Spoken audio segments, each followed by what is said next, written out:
আসসালামু আলাইকুম, কেমন আছেন সবাই? আজকে আমি গরুর মাংসের কালাভুনা রান্না করব। এজন্য এখানে 1 কেজি গরুর মাংস ধুয়ে পরিষ্কার করে নিয়েছি। মাংসটা রান্না করার জন্য আমি এখানে নিয়েছি 2টা তেজপাতা, গোলমরিচ, লবঙ্গ, এলাচ ও দারুচিনি। আজকে কালাভুনাটা আমি রান্না করব রাঁধুনি রেডিমিক্স কালাভুনা মশলা দিয়ে। এখানে 1 প্যাকেট মশলা আছে 2 কেজি গরুর মাংস রান্না করার জন্য।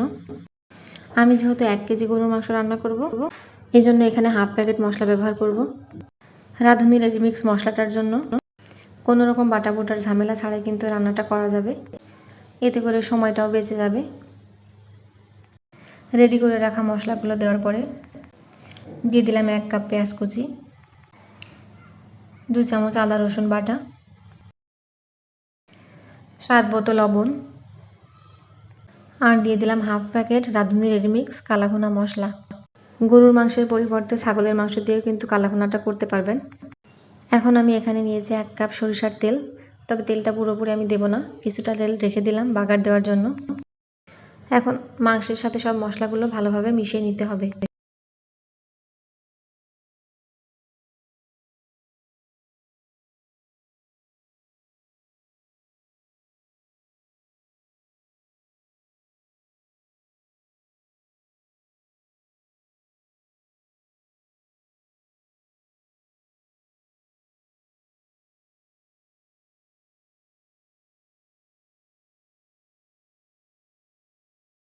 পানি দিয়ে ভালোভাবে মিশিয়ে মাংসটা এখন চুলায় দিয়ে দেব।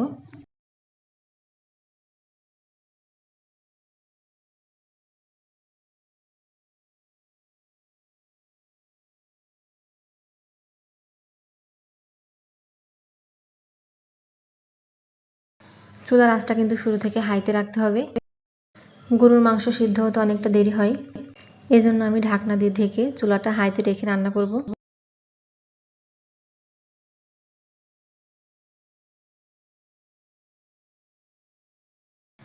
ঢাকনাটা উঠিয়ে মাঝে মাঝে একটু নেড়ে দিতে হবে।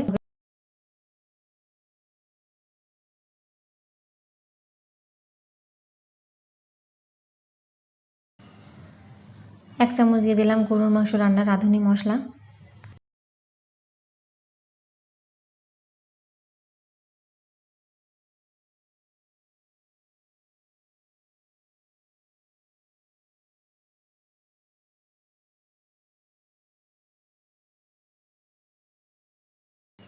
পানি অনেকটাই শুকিয়ে এসেছে, এখন ঘন ঘন নাড়তে হবে, না হলে তলায় লেগে যেতে পারে। আর রান্নাটা সবসময় ননস্টিকের কড়াইতে করার চেষ্টা করবেন, তাহলে নিচে লেগে যাওয়ার ঝামেলাটা হবে না।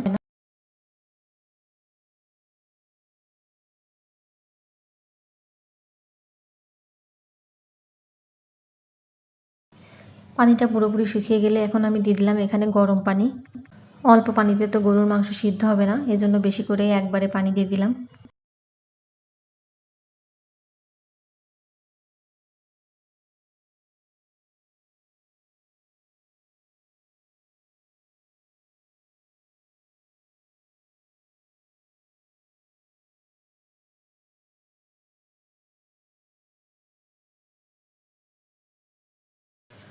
এক চামচ দিয়ে দিলাম টমেটো সস। এটা চাইলে আপনারা নাও দিতে পারেন। সসটা এখানে বেশি দিলে মাংসের স্বাদটা একটু মিষ্টি মিষ্টি লাগে, এ কারণে আমি 1 চামচ দিলাম। না দিলেও সমস্যা নেই, আপনারা চাইলে নাও দিতে পারেন।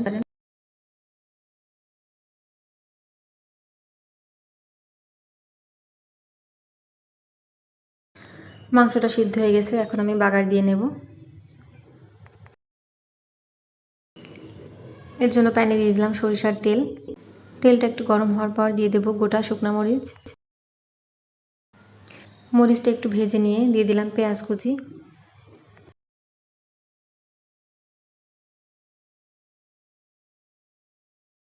পেঁয়াজ কুচিটা গোল্ডেন কালার করে ভেজে নিতে হবে।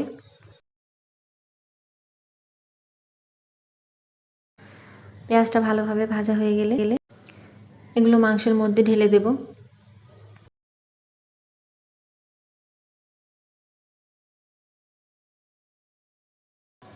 এবার আর কিছুক্ষণ রান্না করে নেব।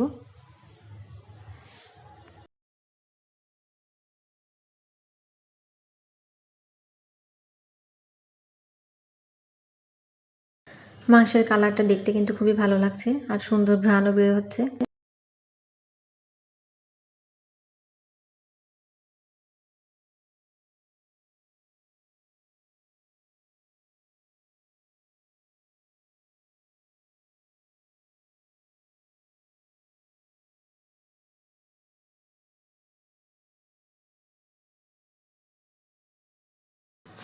কালাভুনা রান্না শেষ, এখন আমি নামিয়ে নেব।